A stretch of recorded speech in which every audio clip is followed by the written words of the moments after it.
Hi Mercy folks, let's talk today about artists who think, live and create in more than one discipline and for whom it's not possible to just remain in one discipline. So a cross-modal perception. And I'm not talking about synesthetes in particular, I'm talking about something else. Whenever one is hearing a piece of music and sees something like a film plot, or one creates a painting and hears a piece of music. So it's not a direct correspondence in the brain between various elements across disciplines, but it's more of what a work of art is about, that it immediately creates another piece, let's say, in another genre in the artist's mind. So artistic practice through cross-disciplinary work, when you just cannot avoid creating in your mind, creating across the disciplines, and maybe advantages of the cross-disciplinary art. Of course, all the references I'm using for this video are included in the description as always. Bringing different art forms together and being open to artistic exchange creates multiple pathways for creativity and innovation. When artists respond to one another with awareness and flexibility, they form a shared intersubjective system. In this space, material can move from one discipline to another, deeply enriching interpretation throughout the disciplines. One artist can influence another artist, and even in one's own mind, one discipline or one aspect of the artwork can influence another aspect and trigger another kind of inspiration in the mind. So such work does not only reshape the dramaturgy, it also leads to lots of personal discoveries, offering a multi-dimensional experience. For example, music that goes far beyond the traditional concert format, or an exhibition that goes far beyond the traditional format of a gallery show, and so on. Through this process, new interpretive nuances emerge, often granting a level of artistic freedom that fundamentally transforms the performance. I'm going to focus on musical elements today because this is my main specialty. I'm a musician. So elements such as rubato, phrasing, pedaling, articulation, and balance no longer function as isolated technical parameters. Instead, they operate as parts of an interconnected system that responds dynamically to the surrounding cross-medial environment. This would be something that one could call listening to each other beyond the ears, perceiving subtle micro-sensations, observing how space itself reshapes artistic relationships between the collaborators, and exploring how live media interact to build and release tension. And of course, that requires a lot of practice. It demands the ability to extract meaningful artistic insight from multiple simultaneous stimuli. Because interpretation is inherently subjective, while Georgios Papageorgiou, if I'm pronouncing the last name correctly, I'm not sure, suggests that analysis through performance can also be understood as analysis as performance, I would add that absorbing multisensory responses during artistic processes allows performance itself to become an analytical act. The stage becomes not only a site of presentation, but of investigation. And I believe that performance as analysis is necessary for every single performing artist on the planet.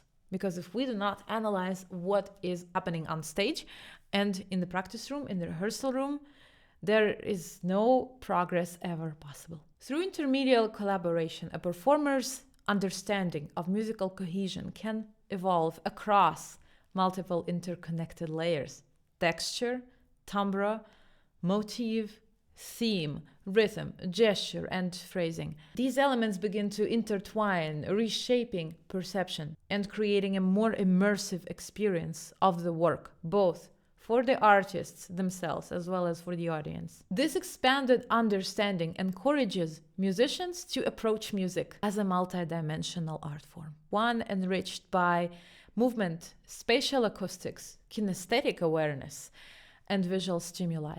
Such knowledge does not merely influence interpretation, it can expand the musical narrative itself, moving beyond traditional single sensory listening models. And by the way, check out the video that I have made earlier, and it includes a description of various modes of listening. I'm linking it up here. Now, I would like to talk more in detail about someone who really envisioned merging multiple artistic media into through composed works of art involving all the possible artistic genres, Alexander Skryabin, for whom the performance of a work of art would become no longer a simple action, but a sort of magical act, a divine sacrament. Art was not just a magical invocatory element applied to theurgical statements, but a direct, effective path to knowledge. In other words, he saw performance as ritual-like, something that transcends technical execution and becomes a means of accessing deeper universal insight. In my latest project, by the way, check out the channel of Intertwining Arts, my multi and cross-disciplinary projects and films that I'm linking up here. This idea has guided every cross-disciplinary collaboration. When a dancer's movement or shifts of the colored lights, drifting mist, spatial installations, or even scent aligned with my pianistic gestures, I experienced how these elements fused into something much greater than their individual contributions. Let me give you a few examples. I'm talking about my latest cross-disciplinary project, the Skryabin Sonatas Reimagined Part 2, that involved 5 artistic genres: music, dance, colored light, spatial installations, and scents. In the epilogue of Skryabin Sonata number 9, The Black Mass, a sudden backlight outlined the dancer's Leia Orr's silhouette glowing in the space, just as she became pure evil by the end of the piece. And this created an almost parallel ritualistic dimension. The point of the piece is that a pure soul is seduced by the evil powers, and at the end, the soul becomes evil. This is what Leia was embodying. And for me, it meant that rather than simply choosing to play this section with the dynamic marking of pianissimo, okay, very soft, I felt compelled to find a certain timbral nuance shaken by the entire sonata's performance experience between the living and the dead.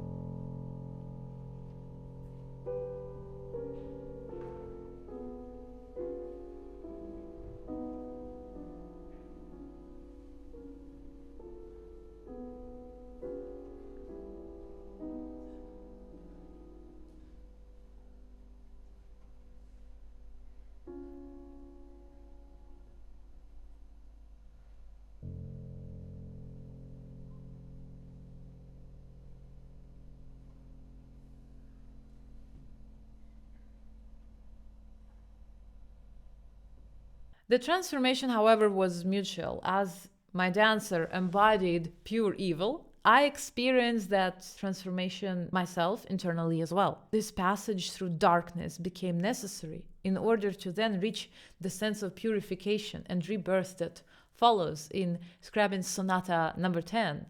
A nearly mysterium-like experience. And if you don't know what mysterium is, I'm linking another video up here where I take a couple of minutes to explain what mysterium was supposed to be. Check it out. In a couple of words, it was supposed to be a 7-day-long multi-inter trans and cross-disciplinary piece written by Alexander Skryabin, and it was supposed to take place in the Himalayas without any spectators, without audience, because every audience member would actually be a participant. So this is what he meant by saying there would be no audience, because he wanted everybody, the entire humanity, to participate in this artistic work, after which he believed that all the human beings on the planet would perish and then would be reborn as higher creatures. And he sincerely believed in that. So the sonata number 10 has a moment when everything decays and dies, perishes, and then it is being reborn in the middle of the development section. And such an emotional state, I think, would not have been accessible to the same depth in isolation without the entire experience of becoming pure evil in the sonata number 9. So the first sonata that we were performing in that part of the project was sonata number 6, and the scent of the incense spices introduced during the beginning of the piece via the distribution of the perfume through the venue catalyzed a heightened awareness of resonance and decay, redirecting my attention and transforming what might have been a relatively routine, pre-calibrated chordal voicing decision into a moment of special timbral discovery for me on stage. So my timbres of the piano gained a certain quality that would not be possible for me to achieve, most likely, or not to that extent, or not in that combination, without the olfactory element when I perceived the scent of the perfume created by Naoko Kusunoki for that particular show. So these moments were not simply interpretive adjustments, they became ritualistic enactments. Dance, light, installation, and scent converged to produce a trance-like artistic experience, artistic flow that in turn revealed hidden dimensions of the music. The knowledge gained through such experiences exceeds really what written analysis, recordings, or score annotations can convey. It becomes embodied knowledge, unshakable, because it has been felt, perceived, tested, and lived. Its sense of absoluteness is forged through collaborative multimodal engagement.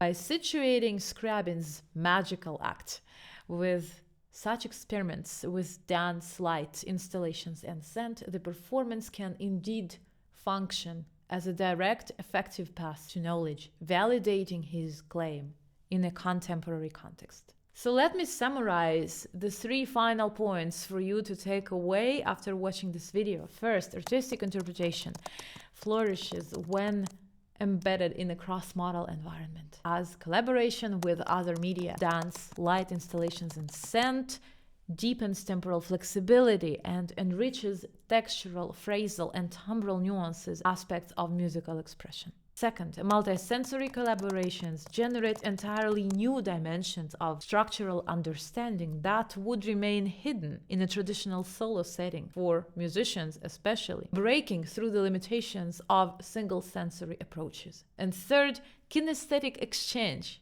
between a musician and a dancer, for example, cultivates a distinctive sense of the flow that cannot be achieved through solo work alone, as embodied cues continually shape phrasing, pacing, and dynamic trajectories. The integration of polydimensional perception transforms music into a uniquely vivid domain of interpretive rediscovery, confirming that interpersonal, cross-disciplinary performance can open a direct path to new artistic knowledge.